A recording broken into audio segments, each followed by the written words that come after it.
जय हिंद दोस्तों, कैसे हैं आप सभी लोग। आशा करता हूं आप सभी ठीक होंगे, स्वस्थ होंगे और मौज कर रहे होंगे। मैं अंकित एक बार फिर से आपके अपने YouTube चैनल वासुदेवा एजुकेशन में आपका स्वागत करता हूं। और दोस्तों, आज हम बात करने वाले हैं बीएससी सेमेस्टर थर्ड जो राजस्थान यूनिवर्सिटी के एग्जाम चल रहे हैं। और यहाँ पे हम बात करने वाले हैं यूनिट फर्स्ट की। और ये यूनिट फर्स्ट रहने वाली है बेटा आपकी बॉटनी की। किसकी बेटा? बॉटनी की, वनस्पति विज्ञान की रहने वाली है। जहां हम निकाल के लाए हैं आपके पास में कुछ इंपोर्टेंट क्वेश्चंस। और ये क्वेश्चंस आपके पास में बेटा रहने वाले हैं जो पेपर में छपने वाले क्वेश्चंस होंगे। कौन से होंगे बेटा? जो पेपर में छपने वाले क्वेश्चंस होंगे। और बेटा एक बात और कह दूं मैं आपको इन सब क्वेश्चंस का एक संक्षिप्त रूप मॉडल पेपर के रूप में मिलने वाला है, जो आपको मिलेगा 5 तारीख को रात्रि, यानी शाम कह सकते हैं 7:45 के समथिंग, 7:45 पे हम लाइव आएंगे, जहां मॉडल पेपर लेके आएंगे और विथ आंसर्स लेके आएंगे। उससे पहले मैं आपको 5 क्वेश्चंस बताऊंगा, जहां से आप अपनी तैयारी को और मजबूत बना सकते हो। और बेटा ये क्वेश्चंस बड़े किफायती रहने वाले हैं। साथ में शॉर्ट टाइप इंपोर्टेंट क्वेश्चंस की भी वन शॉट होने वाली है, वो आपकी रहने वाली है 4 तारीख रात शाम 7:45 बोल देंगे अपने पास में। तो शुरू करते हैं अपने पास में एक एक क्वेश्चन, जहां पे मैंने बहुत शानदार से क्वेश्चंस निकाल के लाया हूं अपने पास में।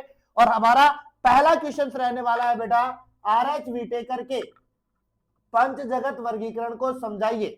पहला क्वेश्चन है बेटा, explain R H. Whittaker 5 kingdom classification तथा कोलवुज का 3 डोमेन वर्गीकरण तंत्र को समझाइए।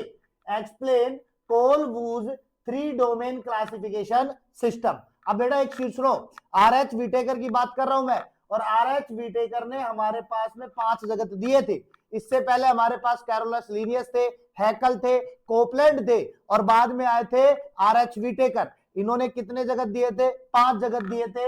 एक हमारे पास मोनेरा था, एक हमारे पास प्रोटिस्टा था, एक हमारे पास फंजाई था, एक हमारे पास प्लांटी था, और एक हमारे पास में बेटा एनिमिलिया था। 5 जगत थे। इन पांचों को किसने बताया था? आर.एच. विटेकर ने। कोलवुज के 3 डोमेन सिस्टम की बात करें तो इन्होंने भी हमारे पास में कितने डोमेन दिए थे? 3 डोमेन दिए थे अपने पास में। बैक्टीरिया की बात कर सकते हैं, आर्के बैक्टीरिया की बात कर सकते हैं, यूकेरिया की बात कर सकते हैं। ऐसे करके इन्होंने 3 डोमेन प्रस्तुत किए थे। इनके बारे में भी डिटेल आपको बताना है, तब जाके हमारे पास क्वेश्चन कंप्लीट होगा। और ये क्वेश्चन आपके पास में 15 नंबर में आने वाला है। तो बड़ा शानदार सा क्वेश्चन है, बड़ा प्यारा क्वेश्चन है, हर बार रिपीटेड क्वेश्चन है। और मॉडल पेपर में कौन से क्वेश्चन की कहानी चमकने वाली है उसकी हम बात करेंगे। तो किस किस को लाइव मॉडल पेपर चाहिए और शॉर्ट टाइप इंपोर्टेंट क्वेश्चन चाहिए, कमेंट में मेंशन कर दीजिएगा, ताकि हम भी आपके लिए वो चीजें आपसे मोटिवेट होकर के वो चीजें बना पाए। क्योंकि आपका कमेंट और लाइक बता देता है कि हमारा कंटेंट आपको कितना अच्छा लग रहा है और आपको लाइव चाहिए या नहीं चाहिए। दूसरा क्वेश्चन है बेटा, जीवन की उत्पत्ति सिद्धांत किसने दिया? जीवन की उत्पत्ति सिद्धांत किसने दिया तथा लुईस पास्चर के योगदान पर लेख लिखिए।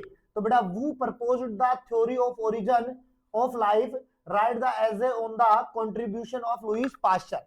बेटा नाम में ही क्या सॉरी क्वेश्चन में ही हमारे पास में क्या है? आंसर है। तो बेटा जीवन की उत्पत्ति का सिद्धांत की बात कर रहे हैं, और पहले सबसे पहले हमारे पास में वैज्ञानिक जो आए थे लुईस पास्चर आए थे, जिन्होंने स्वतः जनन सिद्धांत दिया था। क्या नाम दिया था बेटा? स्वतः जनन सिद्धांत दिया था। और उसी स्वतः जनन सिद्धांत के आधार पर जीवन की उत्पत्ति सिद्धांत को बताया गया था। किसको बताया गया था? जीवन की उत्पत्ति सिद्धांत को बताया गया था। और ये क्वेश्चन जो है बड़ा इंपॉर्टेंट सा हो जाता है। आपने क्लास के अंदर पढ़ा होगा कि एक फ्लास्क नुमा आकृति ली थी, उसके अंदर अपने आप अपने पास में कुछ जीव जो थे वो अपने आप पनप गए थे अपने पास में। तो वो सारी कहानी मैं लेके आऊंगा आपके पास में, किसमें? मॉडल पेपर में, जहां भी डिटेल में चर्चा करने वाला हूं आपके पास में हर एक क्वेश्चन की। तो आप लोगों का साथ रहा, आप लोगों के कमेंट रहे, तो मैं समझ जाऊंगा आपको लाइव चाहिए या नहीं चाहिए। और एक बार आप मुझे ये और बताइएगा कि जूलॉजी में आपको कितने क्वेश्चन मिले थे, ठीक है? उसके बाद में हम बात करते हैं दूसरे क्वेश्चन की। तीसरा क्वेश्चन हमारे पास में बड़ा शानदार क्वेश्चन निकल के आता है, वायरस के सामान्य लक्षण, यानी कि describe the general characters and classification of virus. वर्गीकरण को बताइए। वायरस का हमें सामान्य लक्षण बताने हैं, उसका वर्गीकरण बताना है, साथ में हमें टीएमवी टोबैक मोज़ेको वायरस व बैक्टीरियोफेज का चित्र बनाना है आपको। अब सुनो बेटा, शानदार सी चीजें हैं, शानदार सा क्वेश्चन। अब सुनो, वायरस के सामान्य लक्षणों में बात करें तो ये अकोशिकीय होते हैं अपने पास में, सभी को पता है। दूसरा आपको यह भी पता होगा डीएनए और आरएनए में से एक होगा इनमें आनुवंशिक पदार्थ के रूप में। तीसरा सबसे बड़ा पॉइंट आप ये भी कह सकते हो कि इनके ऊपर प्रोटीन का आवरण पाया जाता है। ये तो थे हमारे पास में दो चीजें।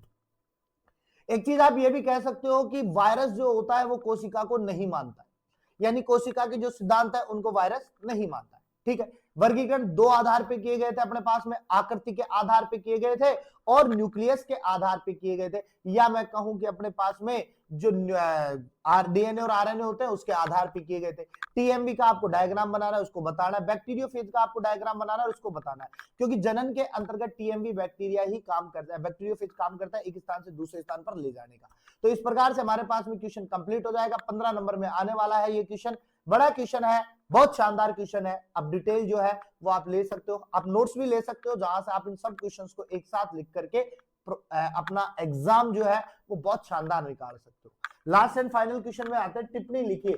कमेंट्स लिखवा रहा है अपने पास में, और ये कमेंट्स क्या कहते हैं, माइकोप्लाज्मा के सामान्य लक्षण व संरचना, यानी कि हमें स्ट्रक्चर बतानी है और जनरल कैरेक्टर्स बताने हैं। किसके बेटा, माइकोप्लाज्मा के। अब माइकोप्लाज्मा से याद आता है बेटा कि सबसे छोटी कोशिका, सबसे छोटी कोशिका कौन सी है बेटा, माइकोप्लाज्मा की है। तो अब माइकोप्लाज्मा बैक्टीरिया के अंतर्गत हम पढ़ते हैं, तो उसी के अकॉर्डिंगली हमें इसके जनरल कैरेक्टर्स बताने हैं और इसकी संरचनाएं बतानी है, और इस प्रकार से हमारे पास में क्वेश्चन हो जाएगा। नेक्स्ट क्वेश्चन आता है बेटा, रोगाणु जीवाणु सिद्धांत। किसकी बात कर रहा हूं बेटा मैं, रोगाणु जीवाणु सिद्धांत की बात कर रहा हूं मैं अपने पास में। बैक्टीरियल डिजीज थ्योरी की बात कर रहा हूं कि किस प्रकार से ये स्प्रेड होती है, किस प्रकार से फैलती है, किस प्रकार से बैक्टीरिया में अपना वर्चस्व दिखाती है। उन सब चीजों को डिटेल वाइज आपको क्या करना है, यहाँ पे बताना है, तब जाकर के क्वेश्चन कंप्लीट होने वाला है। कमेंट्स में आते हैं, 5 नंबर में आ जाए, 7.5 नंबर में आ जाए, किस्मत है आपकी। उसके बाद में हमारे पास में लास्ट फाइनल क्वेश्चन रहेगा, T4 बैक्टीरियोफेज का प्रतिकृति चक्र, यानी रेप्लिकेशन वक्र बनाना है, रेप्लिकेशन साइकिल बताना है आपको T4 बैक्टीरियोफेज का। बड़ा इंपॉर्टेंट सा क्वेश्चन निकल के आएगा अपने पास में, क्योंकि बैक्टीरियोफेज एक बड़ा क्वेश्चन होता है, क्योंकि जनन के अंदर सबसे ज्यादा हेल्प करता है, और प्रतिकृति जहां जुड़ जाए तो आप मान लो एक कॉपी टू दूसरी कॉपी बनाने वाले हैं। इस प्रकार से हमारे पास में आज के यूनिट फर्स्ट के टॉप 4 क्वेश्चन कंप्लीट होते हैं, और इन टॉप 4 के बाद में हमारे पास में यूनिट सेकंड आने वाली है, फिर यूनिट थर्ड आएगी, फिर यूनिट फोर्थ आएगी। और लाइव का आप मुझे बताइएगा कमेंट के अंदर, लाइव चाहिए या नहीं चाहिए। आपके कमेंट आधारित करेंगे कि शॉर्ट टाइप इंपोर्टेंट क्वेश्चंस की लाइव लाऊं या ना लाऊं। तो मिलते हैं एक नेक्स्ट वीडियो के साथ में, तब तक आप मेरे साथ में बने रहिए। और बेटा चैनल को सब्सक्राइब कर दो जाते जाते, जो नहीं किया है अभी तक, और बेल आइकन को दबा दो, जिससे कि आपको आपके नोटिफिकेशन मिल जाए, वीडियो डिले ना हो, क्योंकि 6 वीडियोज आने वाली है सेमेस्टर थर्ड पे, बड़ी इंपॉर्टेंट होने वाली है। दोस्तों के साथ में शेयर कर दो ताकि उन्हें भी इन चीजों का लुत्फ मिल पाए, ताकि वो भी अपना एग्जाम क्लियर कर पाए। और हमेशा की तरह मुस्कुराते रहिए, मुस्कुराना जीवन का अमूल्य